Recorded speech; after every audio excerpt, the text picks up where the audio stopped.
ورحمة الله تعالى وبركاته.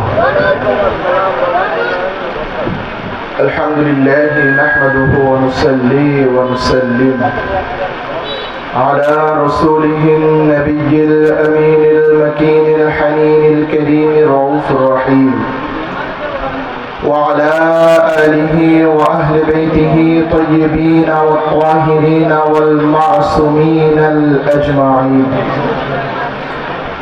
خصوصا على سيدنا الغوث الأعظم على جده نبينا وعليه الصلاة والسلام الغوث ابن الغوث ابن الغوث سيدي وسندي ومرشدي حضرت سید شاہ رشید علی القادری الحسانی الحسینی البغدادی المدنی پوری علیہ الصلاة والسلام. ثم سجدة التحية والتعظيم لسيدنا ومرشدنا وهادينا ورهباننا وهادي الإمام الشريعة والطريقة والحقيقة والمعرفة سيدي وسندي ومرشدي حضرت سید شاہ یعقوب علی القادری الحسانی الحسینی البغدادی المدنی پوری مدجل العلم. فقد قال الله تبارك وتعالى في شان حبيبه ومحبوبه ومعشوقه مخبرا وآمرا: إن الله وملائكته يصلون على النبي يا أيها الذين آمنوا صلوا عليه وسلموا تسليما. اللهم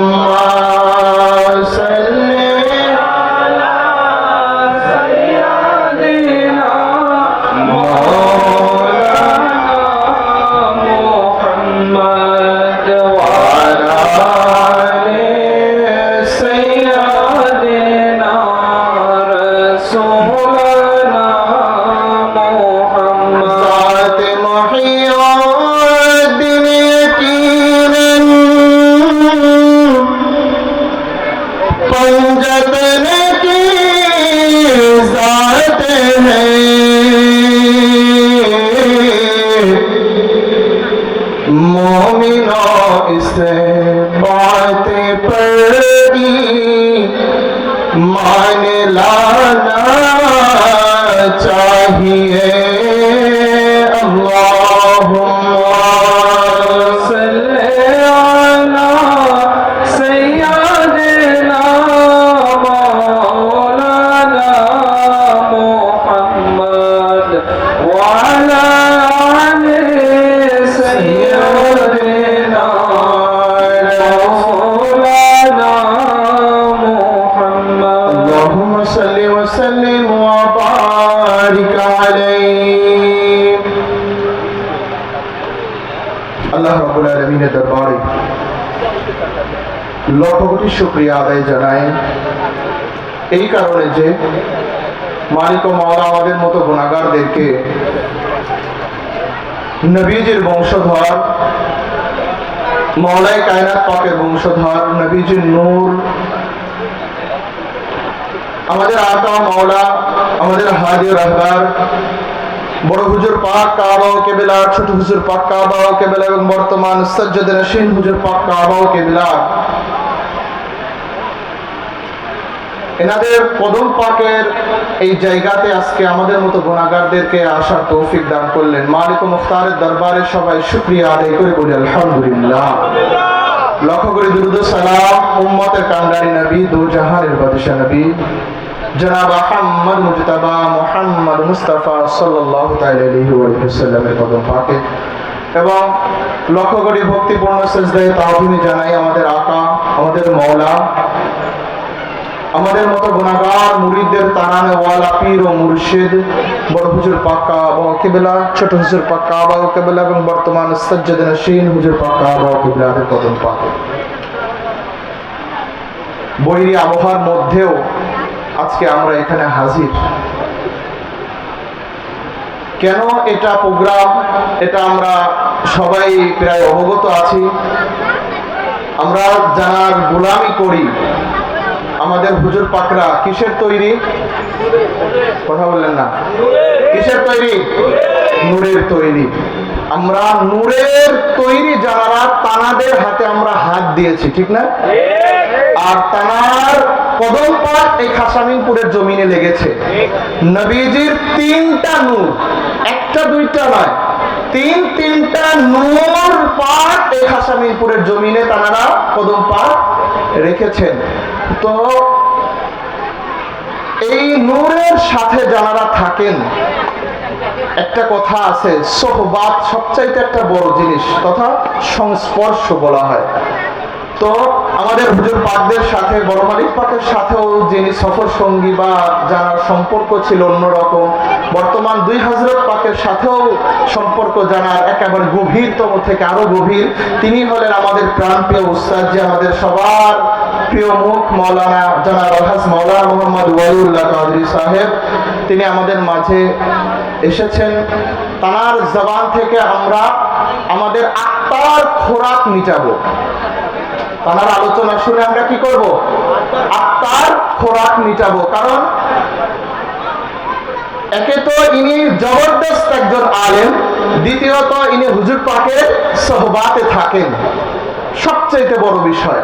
আর এখন বলবেন যে শুরুতে আপনি শুকরিয়া আদায় করলেন, এই বৃষ্টি টিষ্টির মধ্যেও আপনার কি ভালো লাগতেছে? এটা আমাদের জন্য একটা পরীক্ষা। এটা কি আমাদের জন্য কি পরীক্ষা? এই পরীক্ষায় আমরা পাস করতে চাই না ফেল করতে চাই? এই তো মনে করেন যে পাস, বাদ বাকি ওই যে আসে না, এই রে আসছে পীরের দরবারে, আবার বসার সময় একটু ঝেড়ে বসে, যদি কাপড়ে ময়লা লাগে কষ্ট লাগলো না? বসার সময় কি করে বসে? ঝেড়ে বসে, যদি কাপড়ে ময়লা লাগে। আবার ধরে নিজে হাজির হয় গিলাফ পাকে বা এই যে ইমামবাড়া শরীফ, যেটা আমাদের খাসামিনপুরের জন্য সবচাইতে বড় নিয়ামত। ওই যে সবাই যার যার ওই পাশে একটু তাকান, সুবহানাল্লাহ বাড়িতে যা বলবেন। ওটা কি রহমত? ওটা কি রহমত? যেখান থেকে শুরু হয়ে গেছে এই রহমত কখনোই বন্ধ হবে না। এটা আমাদের ধরে রাখার বিষয়, এটা আমাদের ধরে রাখার বিষয়। তো সমস্ত কিছু আজকে দেখেন আসলে আলোচনা না, আপনাদেরকে শুধু মনে করার দেওয়ার জন্য আমি বলছি। মৌলানা সাহেব আসছেন, তার পুরা সফরের মধ্যে যেটা হয়, তিনি আবার কলকাতা গিয়ে হুজুর পাককে সেটা শোনান, কোথায় কি অবস্থা, কোন জায়গায় কি হালাত। তো আজকেও আমাদের খুশনসিব, আপনারা অনেকে জানেন আমাদের দোতলার কাজ কি শেষ। আজকে সে দরবার পাকের খাস আলেম, হুজুর পাকের যিনি খাস খাদেম, যারা পূর্বপুরুষ থেকে হুজুর পাকদেরকে খেদমত করে আসতেছেন, তার হাত দিয়ে আজকে আমাদের 3য় তলার পিলারের কাজ শুরু হয়ে গেছে। তার মাধ্যমে কি হলো? 3য় তলার পিলারের ঢালাই শুরু হয়ে গেল। তো ইনি এটা দেখলেন কোন জায়গায় কি হবে, কোন জায়গায় কি অবস্থা, এবং আমাদের খানকা শরীফ সম্পর্কে তিনি আরো ভালো অবগত তো আছেনই, আরো ভালোগত অবগত হয়ে গেলেন। ফিরে যখন আবার হুজুর পাকের কাছে তিনি যাবেন, যা দেখলেন এই অবস্থায় বলবে না? কি মনে হয় হুজুর পাকের কাছে বলবে না? আর এটা আপনারা সবাই জানেন যে আমাদের মালিক পাকদের কাছে খাসামিনপুরের জমিনটা তাদের অনেক পছন্দের। খাসামিনপুরের জমিনটা অনেক পছন্দের। সমস্ত কিছু জানাদের কদমে আমরা। ভাই টুইটারটা কমাই দেন, মাইকালা কই গেছে বাড়িতে নাকি? সৌরভ ভাই কই? টুইটারটা কমাই দেন, এরকম হলে চলবেন না কিন্তু। তো জানাদের কদমে আমরা সমস্ত কিছু উজাড় করে দিয়েছি। আজকে আজকে আরেকটা জিনিস আপনাদেরকে শোনায়, আসলে এগুলো শোনাতেও ভালো লাগে, আবার আমাদের শুনলেও আমাদের ঈমানটা মজবুত হবে। কি সেটা জানেন ভাই? সেটা হলো মৌলানা সাহেব যখন উপরে আমাদের ইমামবাড়া শরীফে গিয়েছেন, আমি যতটুকু পারছি মৌলানা সাহেবকে বোঝানোর বলছি যে এই জায়গায় এটা হবে, এটা তাজিয়া পাকের রুম, এখান থেকে কামপাক শেষ করে টুইটারটা কমাই দেন, এর পাশে তাসবিহ পাক থাকবে, সমস্ত কিছু। তারপরে বললাম যে মালিক পাকের কাছে আরজি করবেন যেন আমরা তো সবাই গরিব বা আমরা তো সবাই গুনাহগার, কাজ করতে যেন আমরা অতি তাড়াতাড়ি দ্রুত যেন আমরা করতে পারি, সম্পূর্ণ করতে পারি। ওনারা সব বলেন যে এটা হুজুর পাকের নজরে আছে। সুবহানাল্লাহ বলেন না? এটা হুজুর পাকের কিসে আছে? জানাজার কদমে সমস্ত কিছু যার করে দিয়েছি। এই ইমামবাড়া শরীফ, এই প্রতিষ্ঠান যদি তাদের নজরে থাকে, এই খাসামিনপুরের প্রতিষ্ঠান যেটা ছোট হুজুর পাকের নিজের পাক জবানের বাণী, এটা আপনারা অনেকে শুনছেন যে এখানে আসলে হুজুর পাকের ভালো লাগে, ওই যে এটা জানেন না আগে থেকে আপনারা, অনেকেই মনে আছে আপনার। তো তাদের যদি ভালো লাগে, এই গুনাহগার গুলো আমাদের জীবনে আর কি দরকার? আর কিছু দরকার আছে? তো আজকে হতে পারে একটা কথা সবাই জানেন, লোহাকে যত পিটানো যায় লোহাটা তো কি হয়? খাঁটি হয়। লোহাটা তো কি হয়? খাঁটি হয়। হয়তোবা আমাদের আজকের এই বৈরী আবহাওয়া বা যেটাই হোক না কেন, এটা হুজুর পাকের পক্ষ থেকে আমাদের জন্য একটা পরীক্ষা হতে পারে কিনা? পারে কিনা? এই জন্য কি বৃষ্টি আসতেছে দেখে কি যে জায়গায় বৃষ্টি নেই ওই জায়গায় যাবো? হ্যাঁ, শেষ পর্যন্ত মৌলানা সাহেবের আমাদের প্রাণপ্রিয় উস্তাদজির আপনার জবান থেকে পাক পাঞ্জাতনে হেলেবায়ে পাকের আলোচনা না শুনে যাবো কে কে? দেখি হাত তোলেন তো। কি রে, এই তো শুনে যাবেন সবাই না? বিজলে সমস্যা আছে কার কার? বিজলে সমস্যা আছে? আমাদের সমস্যা আছে ভাই। একটা জিনিস চিন্তা করে দেখেন, কারবালার ময়দানের কথা একটু যার যার ইয়াদে আনেন। কারবালা এই যে সামনে আসতেছে, সম্ভবত আর 5-7 দিন, 16-17 তারিখে চাঁদ পাক উঠবে। ওই দিন থেকে কিন্তু কারবালা শুরু না ভাই, অলরেডি ইমাম পাকরা কিন্তু কারবালার ময়দানে কি হয়ে গিয়েছেন? ইমাম পাকরা কিন্তু রওনা হয়ে গিয়েছেন ভাই। আর এই যে রওনা হয়েছেন, 1 মাস লাগুক, 2 মাস লাগুক, 6 মাস লাগুক, আমার কথা যেটাই লাগুক না কেন, ইমাম পাকদের মাথার উপরে রোদ লাগে নাই ভাই? লাগছে কিনা? বৃষ্টি আসে নাই? নিচে উত্তপ্ত মরুভূমির মধ্যে দিয়ে ইমাম পাকরা পায়ে হেঁটে, নূরানি টুকরানা পায়ে হেঁটে কারবালার ময়দানে যাচ্ছেন না? তারা যদি আমাদের নাজাতের জন্য মদিনা থেকে শত শত মাইল পায়ে হেঁটে যদি যাইতে পারে, যে হাসান হুসাইনকে কখনো নবীজি ভালোবেসে কতটা ভালোবাসতেন যে জমিনে নামাইতেন না, যে হাসান হুসাইনের ঘুমানোর জায়গা ছিল স্বয়ং রাসূল খোদার দেহ মোবারক, সেই হাসানি হুসাইন আমাদের মতো গুনাহগারদের জন্য যদি জীবন দিয়ে দিতে পারে, সেই হুসাইন সব পরিবারে যদি কারবালার ময়দানে রোদ বৃষ্টি গরম শীত উপেক্ষা করে যদি তাদের জীবন দুয়ার জন্য যদি যাইতে পারে, আজকে ইমাম পাকের গোলামের আমরা এই শত ঝড় বৃষ্টির মধ্যেও দরবার পাকের আলেম থেকে সেই ইমাম পাকদের আলোচনা আমরা শুনতে চাই কি চাই না? পারবো কি পারবো না? এটা আমাদের ইমানের জোর থাকতে হবে। আটুবার বেঁচে যাক, সমস্যা কি? সমস্যা আছে? যদি আমরা এখানে এই বৈরী আবহাওয়ার মধ্যেও অনুষ্ঠান যদি আমরা মৌলানা সাহেব এসে যদি দেখেন সবাই ভিজতেছে, তারপরেও চাতক পাখির মতো তার জবান থেকে আওলাদে রাসূল, আলে রাসূল, ইমাম পাকদের, খানকা শরীফের আমার মৌলাদের শান মান ইজ্জত যদি বর্ণনা তিনি করতে পারেন, আমরা যদি শুনতে পারি, এইটাও কি হুজুর পাকের কাছে উনি বলবেন না?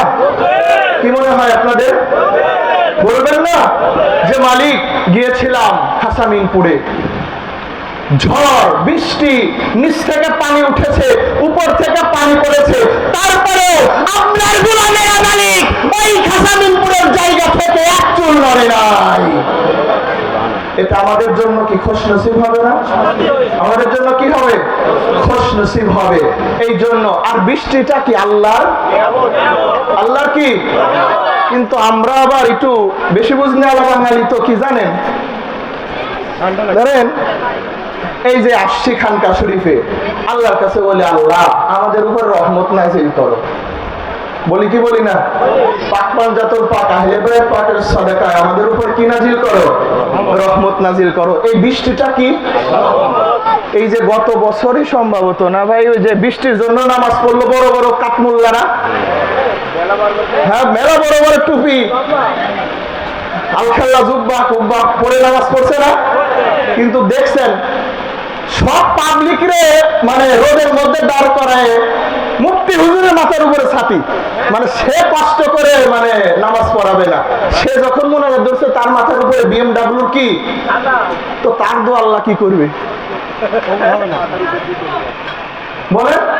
আল্লাহ কি বলবে যে তুই তো একটা মুনাফিক, সকল মানুষকে কষ্টের মধ্যে রাখে তোমার মাথার উপরে ছাতি দিয়ে তুমি করতেছো আল্লাহ একটু রহমত নাযিল করো, তোর মতো মুনাফিকের দোয়া আমার দরবারে কবুল হবে। দ্বিতীয় আরেকটা কি জানেন? আমরা যখন মারা যাই, বলেন তো রহমত কি শুধু দুনিয়াতে প্রয়োজন, পরকালে প্রয়োজন নাই? কি মনে হয় পরকালে প্রয়োজন নাই? আর স্বীকার করলেন তো যে বৃষ্টিটা আল্লাহর রহমত, কিন্তু কবরে যখন ধরেন আমার আপনাকে রাখা হবে বা আমরা যাদেরকে রেখে আসি, বৃষ্টি যাতে কবরের মধ্যে না যায় মাগার তার জন্য উপরে পলিথিন মারি। বাঙালি বাঙালি কি কষ্ট লাগলো না যে আমার আব্বারে গাড়ি থুয়েছি, একটু পানি লাগবে দেখে উপরে পলিথিন দিয়েছি, আপনি এখন এর পিছনে শুরু করলেন। কথা যুক্তি আছে কি নাই? কবর দিয়ে এসে মানে দোয়া করতেছি আমার বাবার কবরে রহমত নাযিল করো, ওই আল্লাহর রহমত বৃষ্টি নামবে, ওই বৃষ্টি যেন কবরের ভিতরে না যায় তার জন্য পলিথিন দিয়ে আটকায় রাখছি। কি মনে হয়? হ্যাঁ, তাহলে কবরের উপর রহমত পড়লো, ওই রহমত কোন জায়গায় যাবে? ডান পাশে আর বাম পাশে ড্রেন দিয়ে অন্যের কবরে। কোন জায়গায় যাবে? ডান পাশে আর বাম পাশে ড্রেন দিয়ে। হাসতেছি দেখে কি মনে করতেছেন এটা কোনো যুক্তিসঙ্গত কথা না বলেন? তো আজকেও যদি এই যে যারা মনে করেন যে মাথার উপর ছাতি দিছেন আর কি, মানে কিছু মনে করেন না, রহমত আল্লাহ দিয়েছেন। রহমতের দরবারে যারা রহমত নিয়ে দুনিয়াতে এসেছেন তাদের কাছে প্রতিষ্ঠানে আসছি, একটু ভিজলে কি সমস্যা আছে?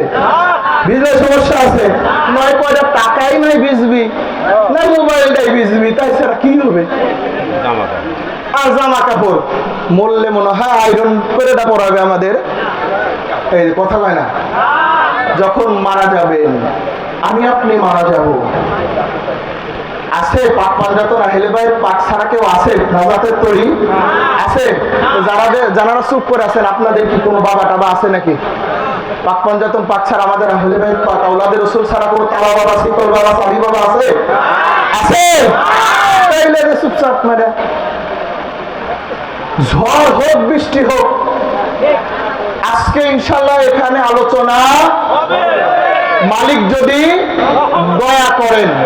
আর উস্তাদজি তিনি তো আমাদের মেহমান, এবং তিনি যে আপনার কিতাব, যে দলিল, যে দালাইল, এগুলো বুঝলে তো আমাদেরই ক্ষতি। বুঝলে কাদের ক্ষতি? আমাদের ক্ষতি। পরবর্তীতে আমরা ওইগুলো শুনতে পাবো না, এই জন্য আমাদের মেহমান না, তার জন্য ব্যবস্থা রাখতে হবে না? তো সবাই যা কিছু হোক না কেন ইনশাআল্লাহ আজকে এই যে যারা ধরেন দাঁড়ায় আছে, এখন থাকেন, আমার কোনো সমস্যা নেই, এখন থাকেন, বা যেখানেই থাকেন না কেন আশপাশে আছেন যারা নিয়ত করে এসেছেন মৌলানা সাহেবের মুখের থেকে আমরা আলোচনা শুনবো, যে যেখানে থাকেন না কেন, বৃষ্টি হোক যাই হোক, মৌলানা সাহেব আসার আগে যেন কি পাই? আমরা কি পাই? পরিপূর্ণ পাই। উস্তাদজি এসেই যেন দেখতে পায়, যেমন গতকালকে মৌলানা সাহেবের প্রোগ্রাম ছিল আপনার কোমরপুর খানকা শরীফে, গিয়ে দেখেন যে পরিপূর্ণ। তার জবান থেকে একটা কথা তিনি বলছেন, বা ওখানে গেলে বলেনও, যে চরের মানুষের একটা মোহাব্বত আছে। এটা কিন্তু আমরা মানতে বাধ্য, আমাদের চাইতে চরের মানুষের কি মোহাব্বত, এটা মানে এটা মানতে হবে। তো এইরকম আজকে একটা রেকর্ড আমরা করতে চাই, আজকে একটা রেকর্ড আমরা করতে চাই। এবং এই জায়গা থেকেই, এই বৃষ্টির মধ্যে থেকেই, এই ঝড়ের মধ্যে থেকেই, শরীরটা ভিজানোর পরেও, টুপিটা ভিজিয়ে যাওয়ার পরেও লাস্টে আমরা সবাই এখানে যারা আছি, শুধুমাত্র আমরা খাসামিনপুরের লোক না ভাই, আমরা যে যেখান থেকে, আঞ্জুমান আপনার দাঁতিয়া থাকতে পারে, সাথিয়াগুলা থাকতে পারে, দুলাই থাকতে পারে, সাগরকান্দি থাকতে পারে, খানপুরা থাকতে পারে, বা অন্য শাখা যারা আছেন আপনার রজনারায়ণপুর, এক কথা যে যেখান থেকে আসছে সকলের পক্ষ থেকে আমাদের প্রান্তীয় উস্তাদজির কাছে আমাদের একটা আরজি থাকবে, তিনি যেন আমাদের আরজিটা দরবার পাকে পৌঁছায় দেন, যেন ওই নূরের টুকরা যেন বাংলার জমিনে কদম পাক। এটা আমরা জানাতে চাই কি চাই না? চাই কি চাই না? খাসামিনপুরে আসতে হবে এমন কোনো কথা না, বা আপনার সাগরকান্দিতে ধরেন আসতে হবে এমন কোনো কথা না, আমি মানে বলতেছি আর কি। কারণ আওলাদে রাসূল যেখানেই যাক না কেন আমরা গুনাহগাররা যাবো না সেখানে। আমি আসতে বললাম, দেখ আপনারাও আসতে বললেন, আমরা যাবো না সেখানে ভাই। ঢাকাতে গেছিলাম না আমরা, দৌলতদিয়াতে আমরা গেছিলাম না, নাকি এটা কইছি ও দৌলতদিয়া আমাদেরও নিয়ে আইছে, যাবো না, আমাদের তো আর আসে নাই। কথা বললো ওরা ইমান থাকবে, ইমান থাকবে। যাদের চেহারা মুবারক দেখলে গুনাহ মাফ হয়ে যায়, তারাই তো আমাদের আওলাদে রাসূল, তারাই তো আমাদের আকা মাওলা, তারাই তো আমাদের হাজির রাহবার। তো আজকের এই আবহাওয়ার মধ্যে দিয়েও আমরা যদি মাওলানা সাহেবের মাধ্যমে যদি আরজিটা জানাই, এটা কি আমাদের, এতে কি আমাদের লস হবে? আমাদের লস হবে? লস হবে? আমরা চাই কি চাই না হুজুর পাক বাংলার জমিনে কদম পাক রাখুক? চাই কি চাই না? যেখানে ইচ্ছা। আমাদের সমস্যা এই হিংসা মনের মধ্যে রাখা যাবে। হুজুর পাক যেখানে ইচ্ছা কদম পাক রাখবেন, একটাই গোলামদের কথা থাকবে, গোলামদের আশা একটাই থাকা উচিত, মালিকের ওই চেহারা মোবারকটা যেন পায়, ওই চেহারা মোবারকের জিয়ারত পাকটা যেন পায়। তাতে যেখানে ইচ্ছা সেখানে আসুক তিনি। তারপরও কিছু তো থাকে ভিতরে, না কিছু থাকে না? এটা আমরা যারা আছি, আমাদের এখান থেকে আমরা বলবো উস্তাদজিকে যে আমাদের তরফ থেকে উস্তাদজি হুজুর পাকদের কদমে আরজি জানাবেন, যেন বাংলাদেশের সফরে আসলে হুজুর পাকরা যেন খাসামিনপুরের জমিনে কদম পাক রাখেন। শুধু রাখেন না, তার রাত্রি যাপন যেটাই হোক না, এক কথা তারা যা ভালো লাগে, এক কথা তিনি যেন আমাদের গুনাহগার গোলামদের আরজি, তিনি যেন খাসামিনপুরের জমিনে কি করেন? কদম পাক রাখেন। কারণ এতে আমাদের মানে কিছু উদাহরণ দিতে হবে। উদাহরণ মুখস্থ আছে? কথা বলে উদাহরণ মুখস্থ আছে? সবাই উদাহরণ কোনটা? ওই যে ইমামবাড়া শরীফ, যেটা আপনারা জানেন, তারপরে আমি আবার মনে করাই দেওয়ার জন্য বলছি। এই ইমামবাড়া শরীফ যেটা অথবা আমরা যে কোনো কারণে আমাদের পরে শুরু হয়েছে, একটু হুজুর পাকের হুকুম পাকের পর কয়েকটা বছর চলে গেছে, কিন্তু একটা আমি আগেও বলছি বা আপনারা অনেকে জানেনও, বর্তমান হুজুর পাক সাজ্জাদানশীন হওয়ার পর কোন প্রাতিষ্ঠানিক ভাবে যদি যেটা প্রথম তিনি হুকুম পাক দিয়েছেন, সেটাই হলো খাসামিনপুরের জমিনে ইমামবাড়া শরীফ। সেটা কোনটা? খাসামিনপুরের জমিনের এই ইমামবাড়া শরীফ।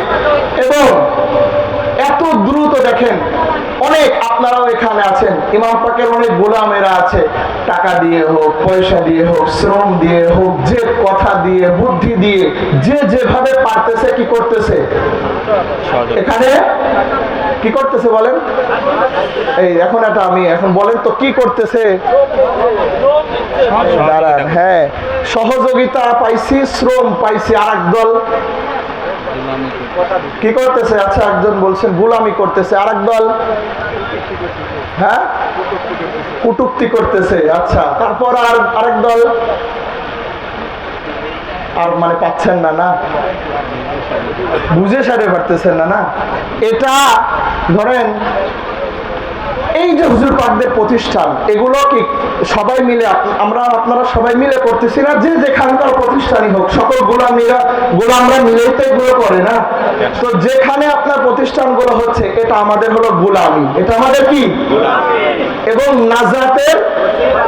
নাজাতের এখন যদি বলেন যে আমি দান করে আসি, যাই ওই খাসানপুরাটা ইমামবাড়া শরীর হইতেছে, যাই একখান সিমেন্ট দান করে আসি, বলেন তো কি হবে? বুঝে বলবেন। এনারা কি দানের কি বলবো, আসলে মানে কথাটা বলতে খারাপ লাগতেছে, এনারা কি দান নেন? হ্যাঁ, এই কি আপনার ওই যে অমুক নাকি, যে আসলে উস্তাদজি পাশে আছে তো শুনলে আবার কি ওইটা, হ্যাঁ, দানকারী ওই পিতা মাতা আল্লাহ সুখে রাখো কবরে, তারপরে কি পরে কাল হাসরের ময়দানে উঠাবে? হ্যাঁ বলেন না কেন? ওই রকম কি আমাদের হুজুর পাকরা? হ্যাঁ, এটা হলো তানাদের কদমে আমরা নজরানা করি। কি করি? নজরানা করি। তানাদের প্রতিষ্ঠান যে যেখানে আছে না কেন, দেওয়ার সময় নিয়ত করে দেবেন, এবং সহি নিয়তে লোক জানানো না হওয়াটা সবচাইতে ভালো। তারপরে আমাদেরকে কি করতে হবে? নিয়ত করে সহি নিয়তে তাদের কদমে নজরানা করতে হবে, এবং নজরানা করে মাফ চেয়ে যে মালিক যেন আমাদের নজরানাটা কি করে নেন, কবুল করে নেন। যদি কবুল করে নেন, বাস বান্দাদের জীবন সাকসেস, যেমন আসলে কারবালার ঘটনা না, তারপরেও না বলে পারতেছি না, সেটা হলো ইমাম পাকের বোন ছিলেন হযরতে যায়েনব সালামুল্লাহি আলাইহা। কি নাম বললাম? হযরতে যায়েনব সালামুল্লাহি আলাইহা। তিনি ইমাম পাকের কি ছিলেন? বোন ছিলেন। তার দুইজন শাহজাদা পাক ছিলেন। কয়জন? একজনের নাম মুহাম্মদ, একজনের নাম আউন। কি বললাম? একজনের নাম মুহাম্মদ, আরেকজনের নাম আউন। কারবালার ময়দানে যখন একে একে যখন মওলার কদমে গোলামরা যখন নিজেদের জীবনকে নজরানা করে দিচ্ছিল, উৎসর্গ করে দিচ্ছিল, তেমন কেউ নেই আর তাবুত পাকের মধ্যে। খেয়াল করে শোনেন, তাতে বুঝতে পারবেন যে আসলে তারা কবুল করলে কি হয় আর না করলে কি হয়। তো আস্তে আস্তে যখন সকলেই যখন কারবালার ময়দানে ইমাম পাকের কদম পাকে নজরানা করে দিলেন, নিজেদের কি কথা বলে না, নিজেদের কি, আজকে আমরা কেউ নিজেদের জীবন কোরবানি করতে পারছি ইমাম পাকের জায়গায়? আচ্ছা, এই প্রতিষ্ঠান খানকা শরীফ, এটা কার জায়গা? বাড়িটা কার? এখানে হুজুর পাক উপস্থিত আছেন কি নাই? ওই জায়গাটা কার? কথা বলে না। ওই জায়গাটা কার? ইমাম পাকের। বাড়িটা কার? বাড়িটাও ইমাম পাকের। ইমাম পাকের ওখানে উপস্থিত আছেন কিনা? এই বিশ্বাসের নামই হলো ঈমান। এই বিশ্বাসের নাম কি? ঈমান। তো তারা যদি কিছু কবুল না করেন, আমাদের মতো গুনাহগাররা গায়ে খাটানো টাকা ওনাদের কদম পাকে দিতে পারবো? দেখেন, যেটা বলছিলাম, মুহাম্মদ এবং আউন ইমাম পাকের ভাগিনা হন। যারা আছে আমাদের ভাগিনা বা এই টাইপের ভাতিজা যারা আছে, আমাদের কতটা মোহাব্বতের বলেন তো? বেশিরভাগ ভাগিনা ভাতিজা যারা আছে, এরা ভালোবেসে মামা চাচাদের মানে গলায় ধরে বা মাথা কাঁধে ওঠে, এই টাইপের আছে না? মানে আমাদের গ্রামের ভাষায় একটা কথা বলে না, আল্লাদের যা আছে সব করে। এটা কিসের থেকে? ভালোবাসার। বলেন তো, মামারাও কি কম ভালোবাসে? যেখানে আমাদের সাধারণ মানুষেরই যদি এটা হতে পারে, ইমাম পাকদের ক্ষেত্রে কি হওয়া উচিত? আমাদের চাইতে কি কম তাদের ভালোবাসা? কোন ভালোবাসা কম? আমাদের মতো কি ওই ভাইয়ে জমি কম পাইছি দেখে যে ভাইয়ের মধ্য দিয়ে ঘরের মধ্য দিয়ে পাশির একটা তুলে দিছি, জীবনের মুখ দেখবো না, এমন সম্পর্ক তাদের? হ্যাঁ, সম্পর্ক ধরার পারো বোন, তুই নিস না, চলে যা, তোর তো কতই আছে, নাহলে জোর করে টিপসই একটা নিয়ে খেতা দিলাম, এরকম কোন ইমাম পাকদের সম্পর্ক? কথা বলে না, এরকম সম্পর্ক না।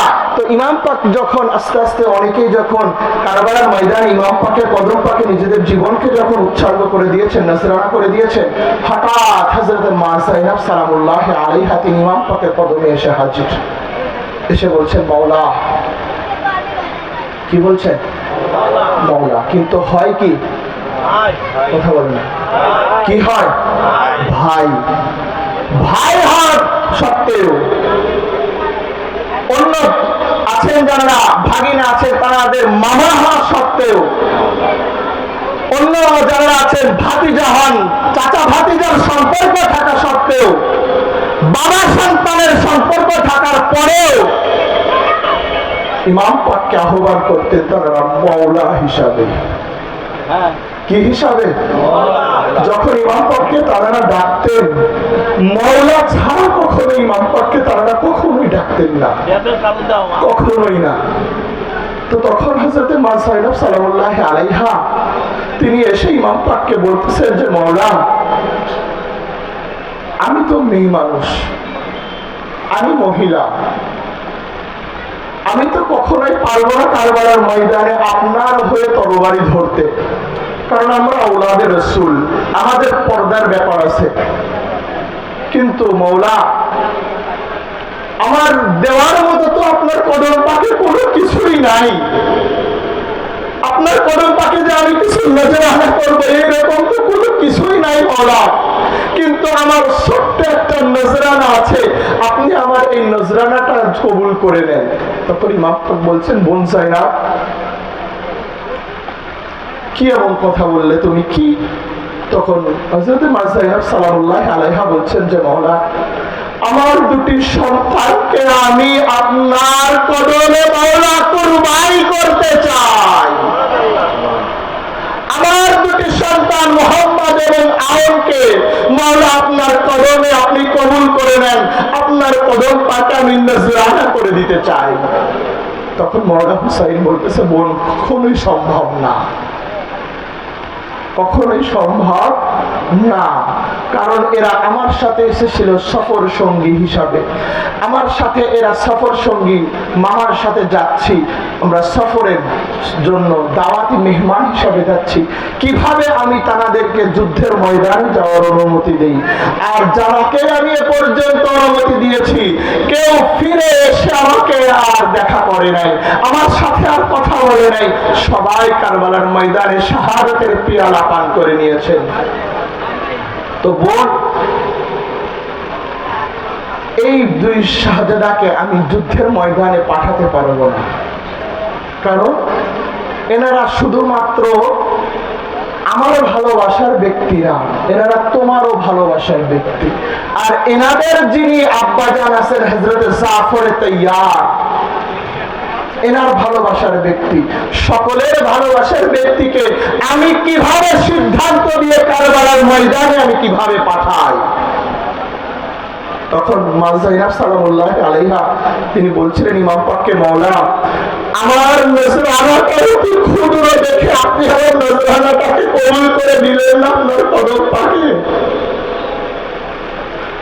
আমার নজরানাটা অতি ছোট্ট দেখে কি আপনি কবুল করে নিলেন না আমার নজরানাটাকে?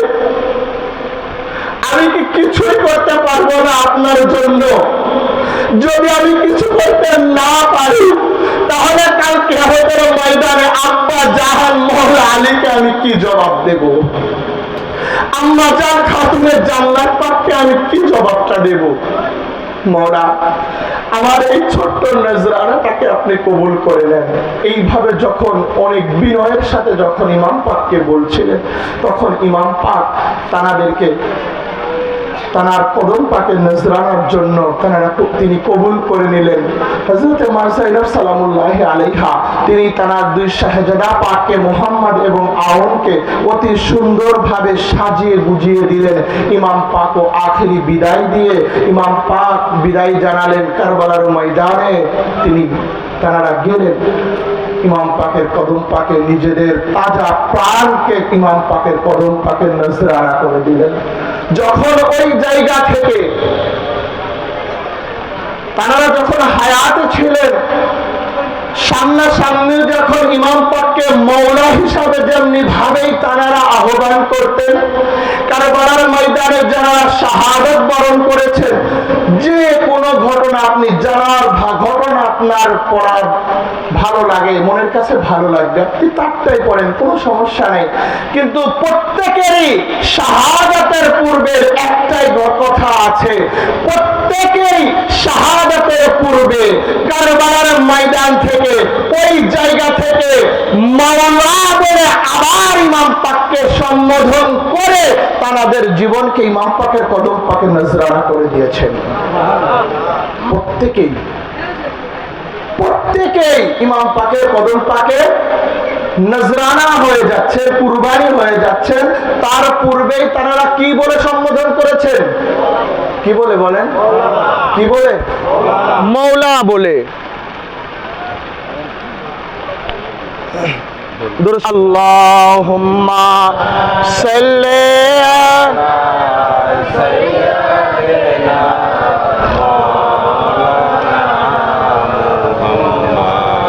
ওয়া আলা আলি সাইয়্যিদিনা হাবিবা।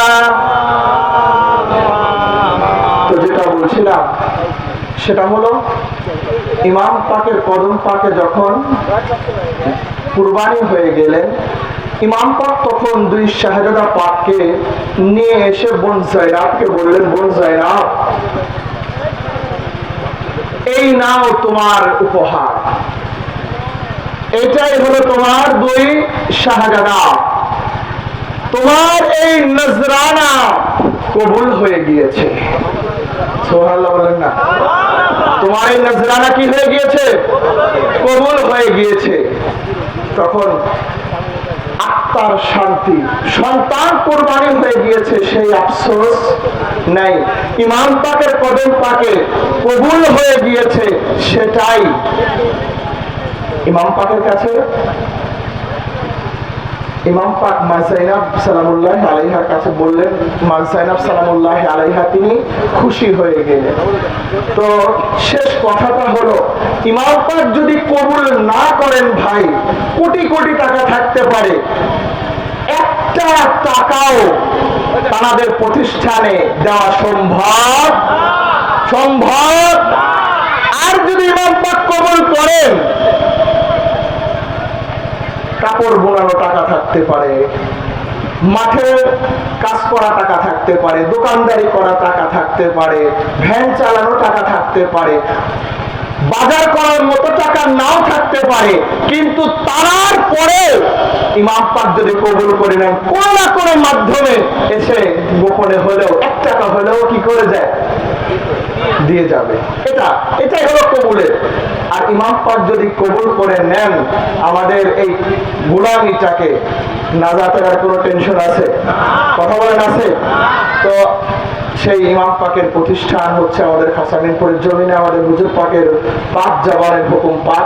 ইনশাআল্লাহ যেটা বলছিলাম যে ইমাম পাকের গোলামেরা রোজার ঈদ নামাজ পড়ে এসে যেখানে আপনার প্যান্ট শার্ট পরে হুন্ডা নিয়ে যেখানে বাবা করে ঘুরতে বের হয় না, তখন ইমাম পাকের গোলামেরা এরা নামাজ পড়ে এসেই কোদাল নিয়ে বের হয়েছে। কি নিয়ে বের হয়েছে? কোদাল নিয়ে বের হয়েছে। কিসের জন্য? ইমাম পাকের ইমামবাড়া শরীফের ব্যাস কাটার জন্য। 12টা ব্যাস একদিনের মধ্যেই কাটা হয়ে গেছে। তো ওই দিন থেকে শুরু করে আজকে পর্যন্ত, আজকে 3য় তলার পিলার ঢালাই হলো, মাঝে আমাদের মিস্ত্রি ভাইদের ঈদের ছুটি ছাটা আছে, তাহলে সবকিছু বাদ দিয়ে দেখেন তো কয়দিন কাজ পাক হয়েছে। তো এটা আমাদের ইচ্ছা, মালিক যদি দয়া করেন মুহররম পাকের 4 পাক উঠলে তো আর কাজ পাক করা যাবে না। তো এর আগেই মালিক যদি দয়া করেন, আমাদের ইচ্ছা আছে 3য় তলার আমাদের গম্বুজ বাকি রেখে যে ছাদ, ইনশাআল্লাহ এটা আমরা দেওয়ার প্রস্তুতি নিচ্ছি, বাকি মালিকের দয়া। তো আর কিছুক্ষণের মধ্যে আমাদের উস্তাদজি আসবেন। আমি লাস্ট শেষবারের মতো বলে যাচ্ছি, আপনারা যারা সাইডে বসছেন, ছাতা নিয়ে বসছেন, দয়া করে উঠে এখানে আসেন। আর যারা দাঁড়িয়ে আছেন, অনুরোধ আপনাদেরকে, ওই যে বললাম না যে এখানে এত কষ্টের মধ্যে যদি আমরা আলোচনাটা যদি শুনতে পারি, অবশ্যই আমরা এখান থেকে গোলামেরা মৌলানা সাহেবের মাধ্যমে দরবার পাকে হুজুর পাকের কাছে আর যে জানাতে পারবো, মালিক যেন আমাদের এখানে কি করেন, কদম পাক রাখেন। এবং এই বৃষ্টি হচ্ছে, এর মধ্যে মৌলানা সাহেব এসে যদি দেখেন যে আলোচনা শোনার জন্য এখানে বৃষ্টির মধ্যে ভিজে এসে বসে আছে, ওনারও ভালো লাগবে।